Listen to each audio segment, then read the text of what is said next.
Hi, my name is Shanda Rule. I'm a singer, storyteller, joy spreader, and host of the Courageous Voice podcast.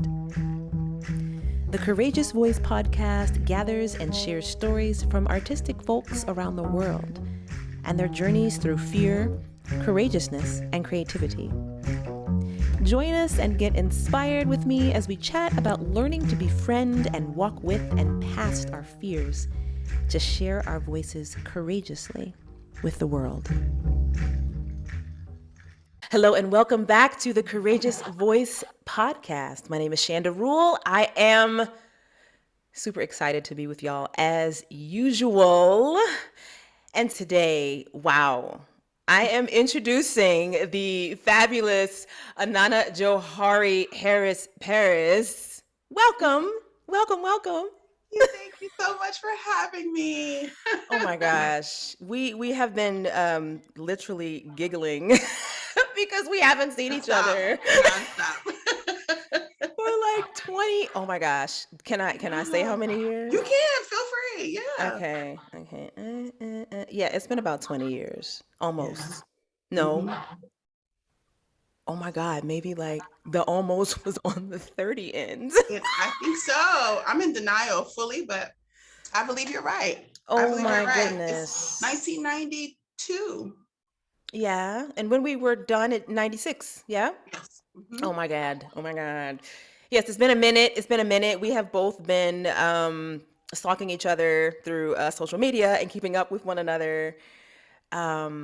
But before I get into that, let me introduce Anana.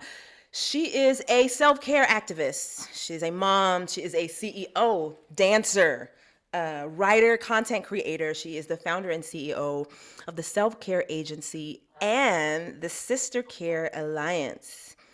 She is also the co-founder of the Wellness and Justice Group and the author of this amazing wealth of wisdom, this amazing resource entitled Self-Care Matters, A Revolutionary's Approach.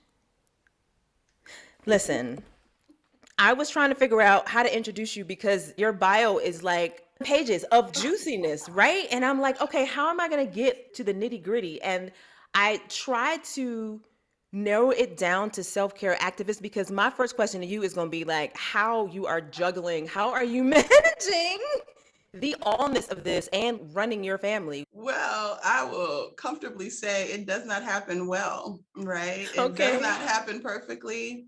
And I'm just really blessed with people that are willing to walk on the journey with me while I'm not perfect. So I really can't say that I'm, perfectly executing motherhood or parenting, familyhood.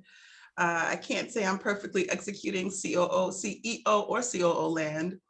And even my community activism, I'm getting better, I'm getting wiser, but it's so true. Who you're on your journey with helps you to be more effective, right? More impactful, and then really kind of less crazy, And I mean crazy in terms of beating up on yourself, allowing you to be more authentic on those journeys. And I like to say in my program that it's participation, not perfection, right?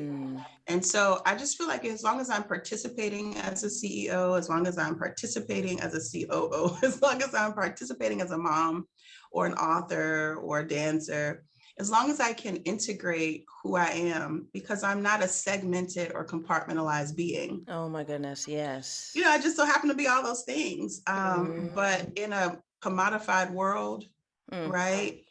Segmenting and compartmentalizing things is how we package and sell them, right? And so with us being actual beings that are the antithesis of compartmentalization, like our organs, they all have individual functions, but they're like this, they're interdependent. Oh. And so we're just not even made up. Our thoughts don't happen linearly. Right. Right. Our brain is processing things on a level we can't even literally comprehend. And then our systems are sending messages to our brain. So our skin may feel the wind, at the same time as our eyes see the sun peering through, some buildings or a tree. It's all happening simultaneously. So I'm not going to feel the stress of segmenting myself and reaching some goal within that one segment that is, just not only unreasonable, but it's not independent of anything else. I Oh don't know my if that's gosh. helpful. No, helpful. Oh my gosh. I love it because I feel like this is what I got out of your approach, and really this starting point coming from this authenticity, this willingness to be vulnerable and to share your truth.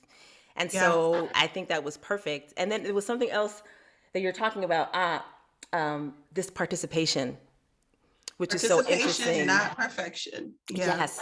No, I Mhm. love this. This is reminding me. I've been reading. Oh my gosh! And now the name of the author. It's running. It's running away from me. However, it's just different books on trauma studies and this whole concept of the good enough whatever.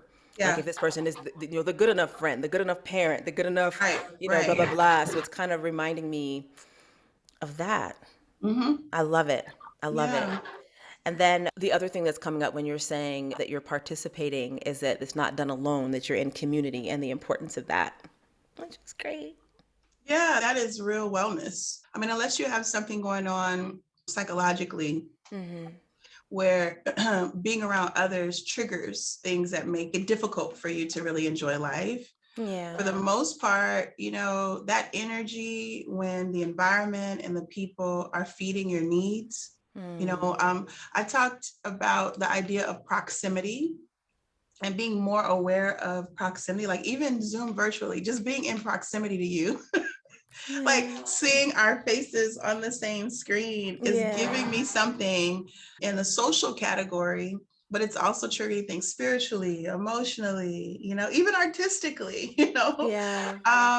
and I need it. It's a need. It's not going anywhere. So to be in proximity of what you need, right? And not necessarily rating yourself or grading yourself Mm-hmm. at how you're supposed to be participating or interacting, just Mm. being in proximity of what you need. Like back in the day, if I was upset about something, my grandmother, Jessie Mae Albert, shout out to New Roads, Louisiana, she would just give me a potato to peel. Huh. And it didn't make any sense. She'd be like, come on, get over here. Because she was cooking. She would just give me something to do.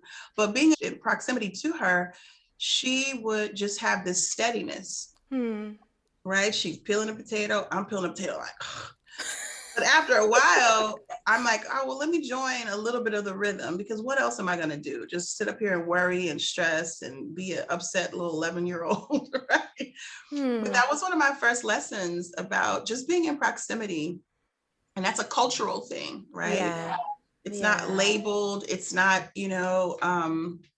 stratified. It's just as an integrated experience culturally to just be in proximity. So that's a part of strategic wellness and self-care. Yeah.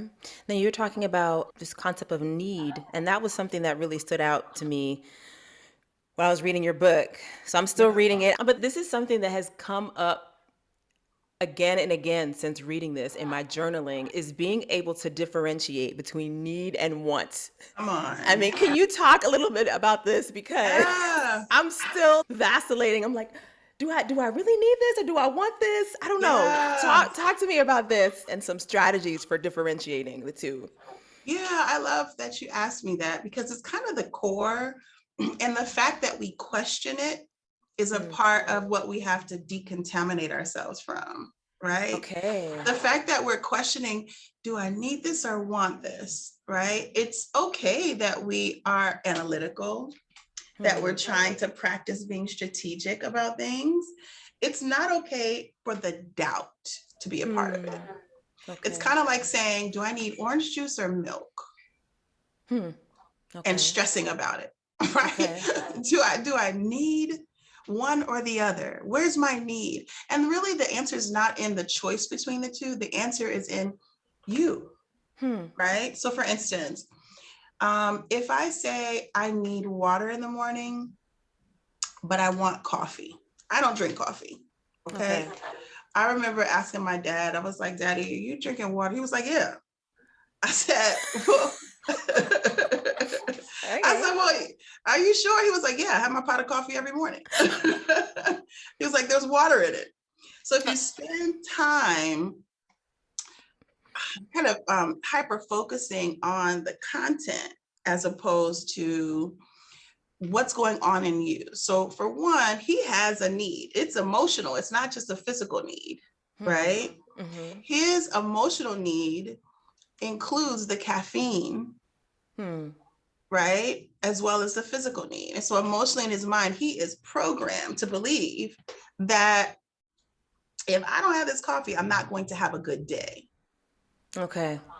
Okay. And so just settling into what do I need? When it comes to identifying what you need, you have to first ask yourself, when I wake up in the morning, what do I need? Right? And so if coffee is a critical need, and it is important, it is 100% important to acknowledge the fact in multiple categories that something is a need. Now, it doesn't negate other needs. So if you check in with yourself and you begin to not just have the broad question, what do I need? If you begin to break it down into pieces of who you are, right? So when I wake up in the morning, do I need this coffee? Well, if you not start with the coffee, but if you start with spiritually and emotionally in the categories, what do I need when I wake up? And you'll begin to learn that there are other needs, that if you're able to begin satisfying other needs, then the one that you're hyper focusing on becomes less critical. Okay. So as a mom, I may need to sleep more. I also know I'm not going to rest well if my son is not okay. So it does not negate my need to mother him, to make sure that he's safe, to make sure that I have what I need. All of those can happen simultaneously, but when you are only focusing on one and you're not strategic about checking in with yourself in multiple categories, that's when that question, do I need it or do I want it?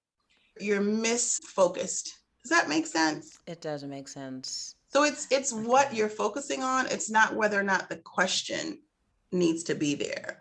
If you came up with a strategic approach and you said, you know what, for 7 days, or maybe just 3 days, I'm going to wake up in the morning. I'm not going to think about what is on my pre-existing needs list, because we take care of ourselves all the time. I'm going to wake up in the morning and I'm going to say, what do I need spiritually and emotionally? What do I need economically in terms of my time, money, and energy? What do I God, need? that was a category. Come on, write it down. I know. What do I need artistically in terms of how I creatively express and address my needs, right? What do I need physically for my body and my environment, educationally? And not formal only, but, you know, traditional, non-traditional, right? Apprenticing, all that. And then socially, what do I need? When you begin to really open yourself up to have more conversation with yourself, you don't hyper focus so much. So if you're going to the store and you're trying to say, do I need milk or do I need orange juice, or do I want it or do I need it? And you hyper focus on that, as opposed to, before I go to the store, what do I need to do? Oh, I need to open up my cabinets and make a list. Right? And so then when I get to the store, I'm not really vacillating back and forth. And after a while, the more you address your needs, the less stressed out you are about whether or not you're making a good decision. Yeah. Right? Because then you just start making decisions and you realize, I'm going to learn later whether or not this was a need or a want. I don't have to have a crystal ball. And after that, there are 3 questions you could ask yourself to determine whether or not a need is critical or not. So that is something that is super important, right? Is it critical? So 1, is it going to contaminate other areas of your life if it goes unaddressed?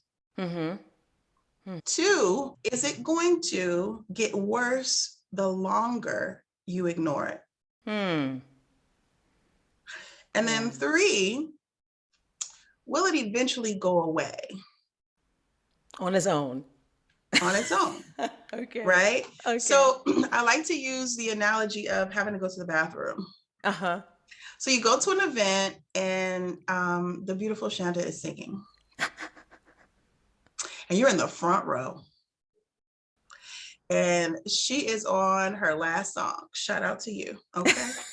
And on her last song, you're sitting up there and your bladder is super full. And you are like, I'm not missing this because I need to hear this song. And then your bladder is saying you need to go to the bathroom. Now, this is not an uncommon scenario. Exactly. So if your bladder is a need, and I need creatively, emotionally, spiritually to hear this last song, there's going to be something that you are trying to decide. Do I want to go to the bathroom or do I need to? And then which need is most critical?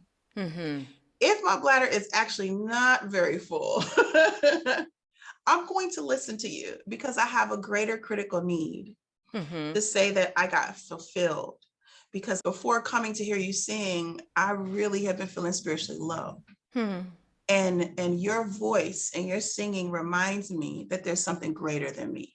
That there's a salve or a balm that I can lay over myself emotionally and spiritually that will help things heal a bit faster, right? Okay. So if my bladder is not that full, I'm going nowhere. But if my bladder is full, no matter how much I have a need to hear you sing, I'm now going to ask myself the 3 questions. Is it eventually going to go away? Is what's filling up that bladder going to disintegrate on its own?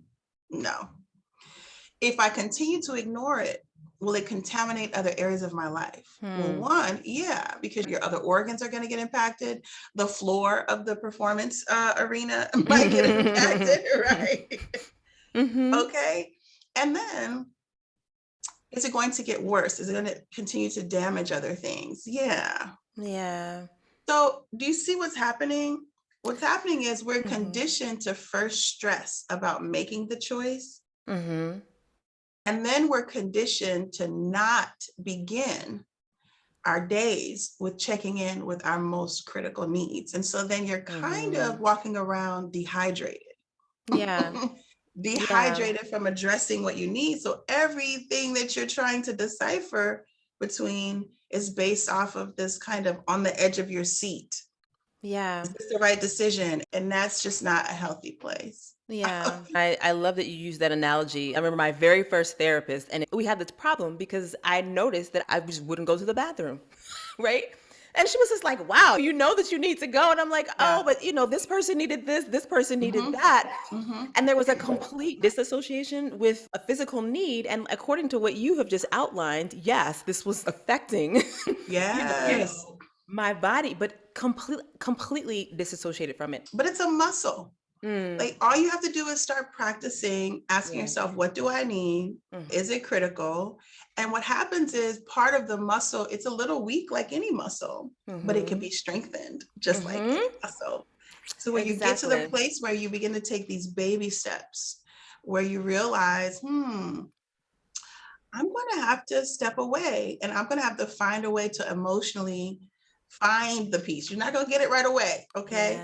But I want to find the peace in addressing this need because it's super critical and it's going to be messy if I don't. Does that make sense? It does. And this was another thing that I'm remembering now, this focus on baby steps, which is so great because I find a lot of times you get all this good information in books and it's like, man, how am I gonna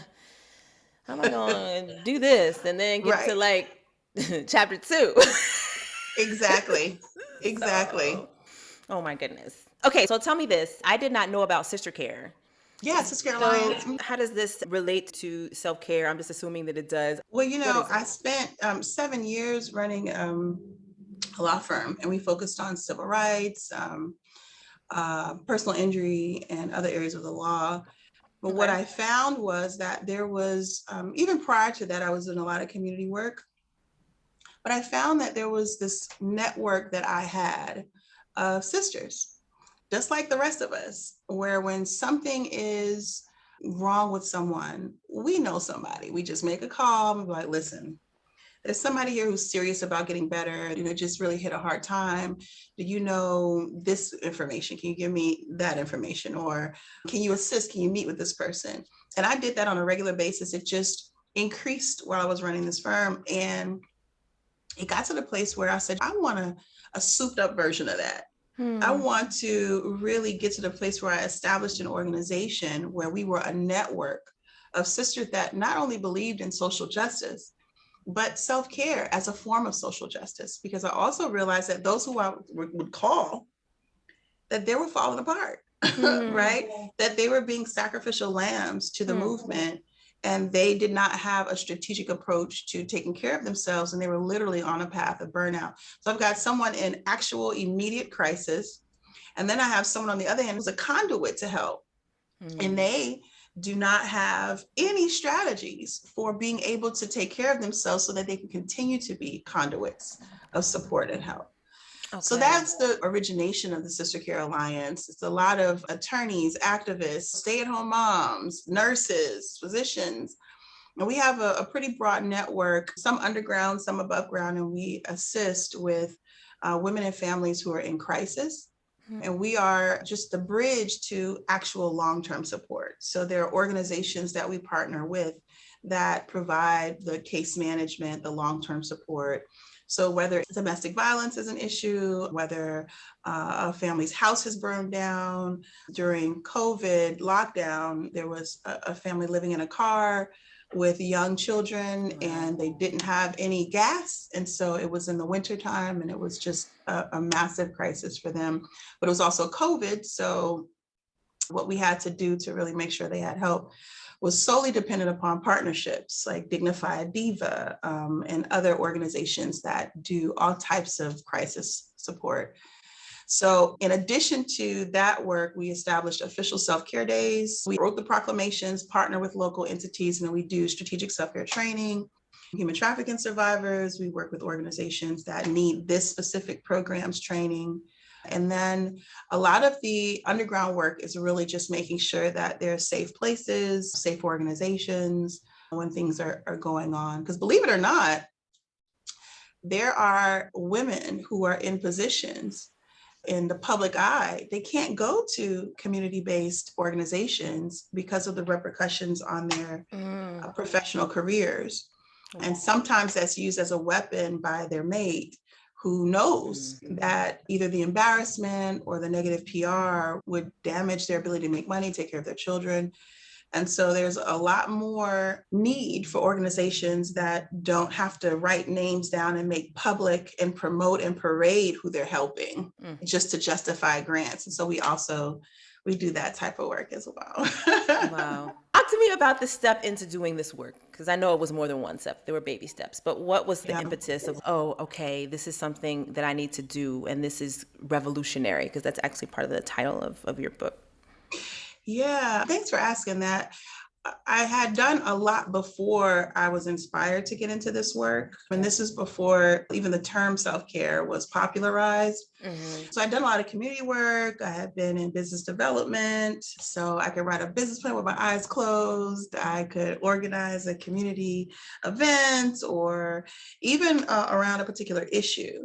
I'd done all of that. But when I got pregnant and went to deliver my son, what I realized is, as a full-on 36-year-old at the time woman, I spoke my mind, I had the health insurance, I had all of that, but I did not have a strategy for taking care of myself.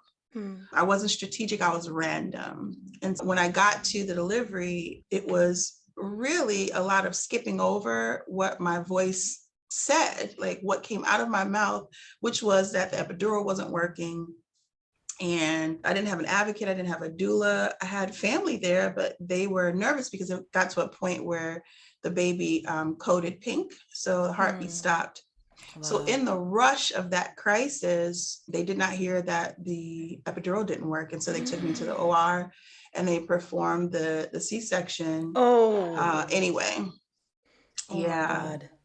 So unfortunately, the kernel to the growth of this was my realization that when you don't speak up, you could die, right?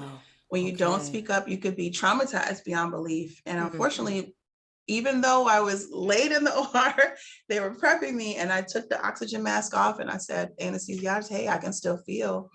He said, no, you can't feel. He was like, that's in your mind. I was like, no. So they started cutting, and then everyone had to hold me down. It was awful. It's still difficult to talk about, but oh my God. it was one of those experiences that, you know, you feel the four hands in you, and you go through something that you realize how far this society will take it when you do not speak up for yourself.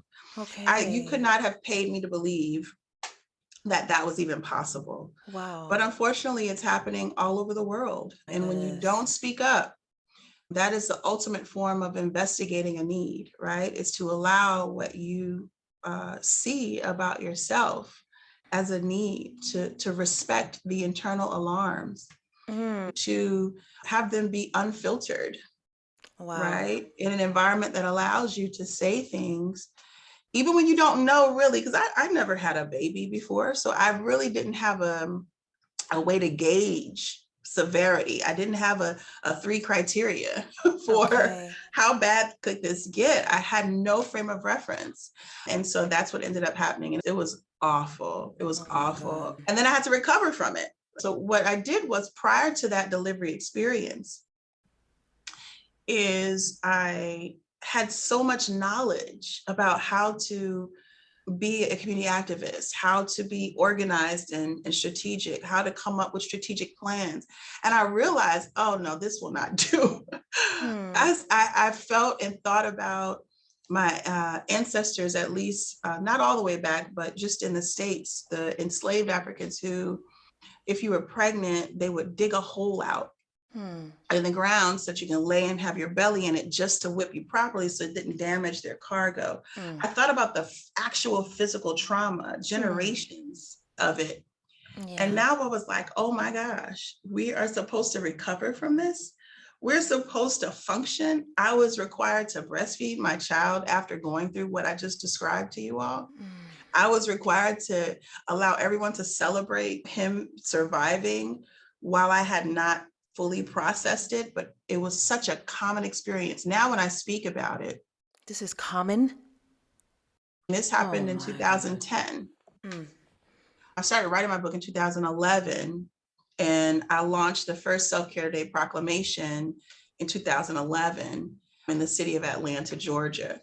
And I just kept going from there, because at every turn I realized, oh, if I really don't become revolutionary about my self-care, really become more strategic about it, not only could I die, but my level of trauma will leave me almost worthless as a mother, because I would be reliving that moment. It took me forever to start back dancing because I had so much scar tissue, and I love dancing. Dancing covered so many categories of care, but every time I danced, it pulled, or I hadn't fully healed. And it was just like reliving trauma. So all that to say, I knew that if I did not get strategic, I knew that it would literally be me giving up on life. Either I was going to accept the randomness of taking care of myself. And in that randomness, it would 100% guarantee that somebody else would take control, or something could happen like what already happened. And I wasn't having that. So I sat down and I took my knowledge of business planning and my knowledge of organizing, and I figured out this entire movement. And I said, I'm going to write the book. I know everybody thinks self-care is manicures and pedicures at that time, but I don't. And I wanted to be revolutionary. I wanted to be a way where people realize, oh, payrolls exist off of me not asking myself, what do I need? There's marketing plans that are developed and are successful based off of you not waking up in the morning and being strategic about saying, well, what do I need?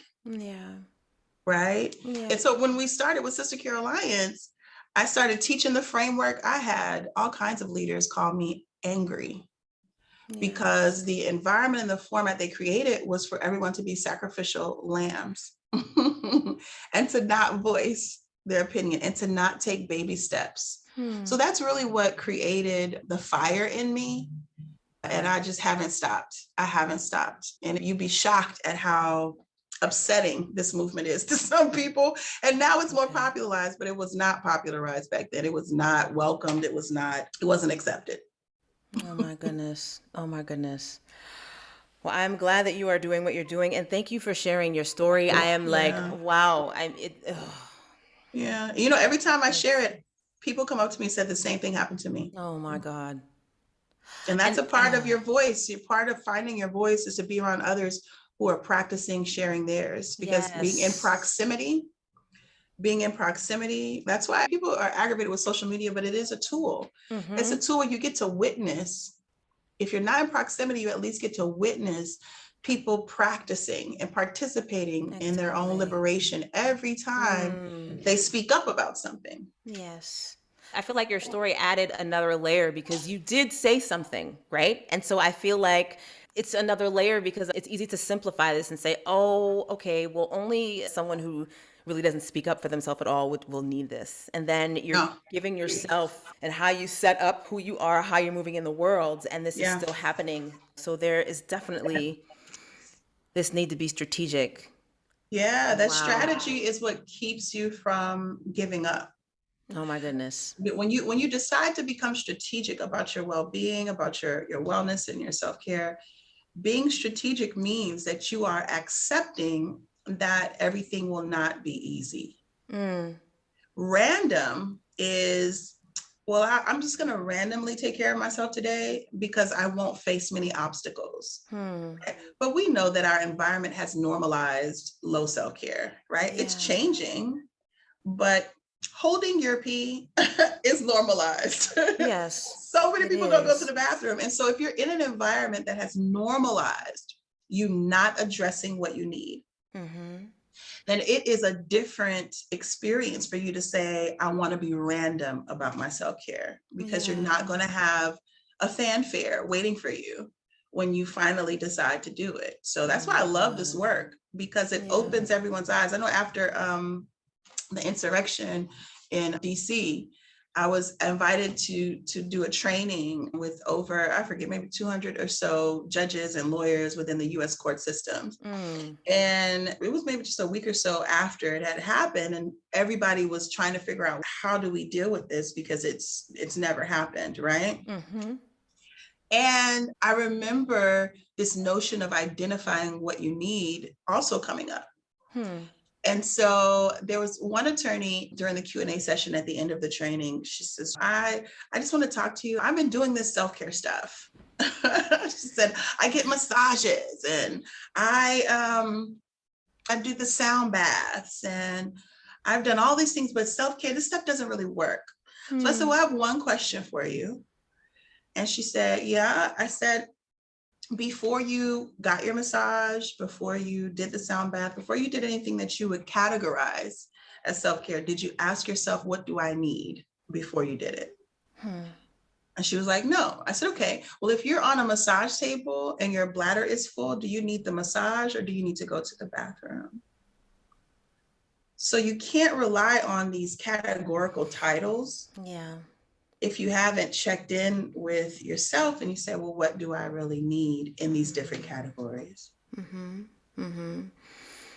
Man, and I know it's time to wrap up, but there was this one other thing that I did want to say, because that last chapter about rock bottom, I just love this, that it's actually kind of what you're describing with this woman, right? She's at this place of, this isn't working for me. Yes. And I love how you put this with community. Oh my God, I'm going to read what you said because it was great. It's the time to borrow someone else's belief in us until we believe in ourselves again. Oh my God, I feel like I want to cry and I'm getting chills, right? So just the importance, all the things you're saying, so beautiful, but to not do it in a vacuum. You know? You can't.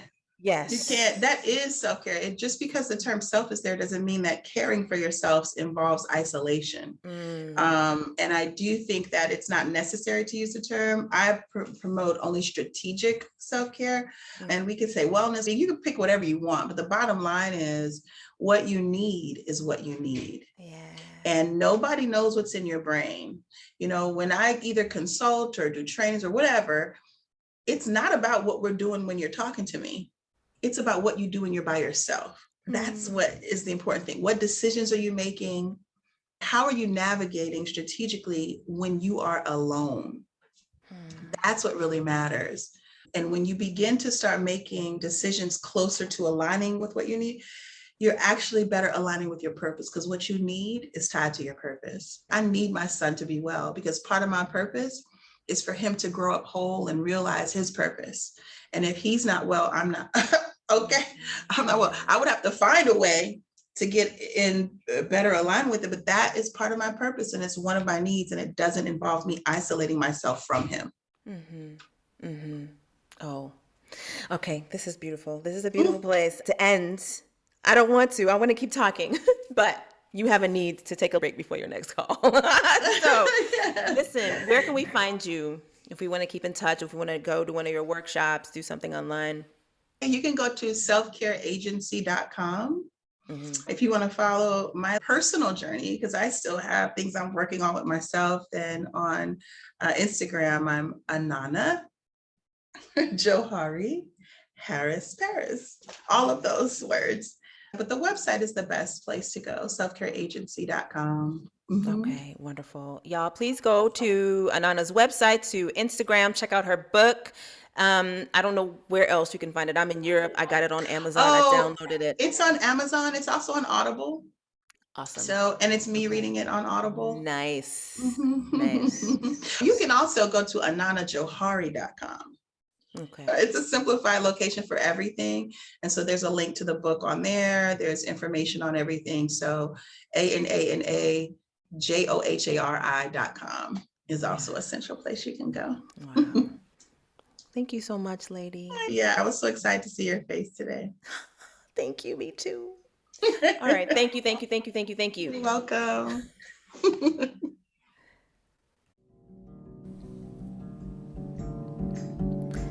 The Courageous Voice podcast is a collaboration between Connect.Faith and me, Shanda Rule. Music is by Ike Sturm and production by Jess Burchett.